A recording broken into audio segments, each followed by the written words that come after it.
দর্শকবৃন্দ, আমরা এই বাড়ির মালিকের নাতি হয় আমি, ওই ভাইকে পেয়েছি, ইমন ভাই। তো আমরা এখন ওনার সাথে কথা বলবো। এই এত একটা ঐতিহাসিক ভবন, এটা একটা, হ্যাঁ, এই ভবনটা হচ্ছে জমিদারি আমলে তৈরি করা, ঠিক না? এখানে আপনি যখন বসবাস করেন, আপনার কেমন লাগে, আপনার অনুভূতি কেমন? অনুভূতি অনেক ভালো। এত বড় একটা বিশাল বাড়ি, জি, জি, জি। মালিকের ছেলে হই, নাতি হই, অনুভূতি অনেক ভালো। অনেক মানুষ আসে, অনেক ভালো লাগে।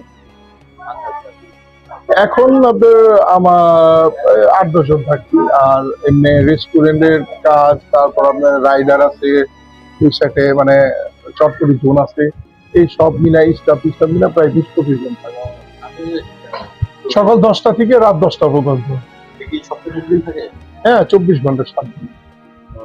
এইটার লোকেশন হচ্ছে আপনার ঢাকা জেলার নবাবগঞ্জ উপজেলায়। এটা হচ্ছে কলাকপ্পা গ্রাম বলে। হ্যাঁ, কলাকুপা। এখানে কিন্তু আসলে আপনারা ঢাকার গুলিস্তান থেকে সরাসরি আসতে পারবেন বাসে। এখানে রাস্তার পাশে কিন্তু এটা, এখানে বললেই আপনাদেরকে নামাই দিবে।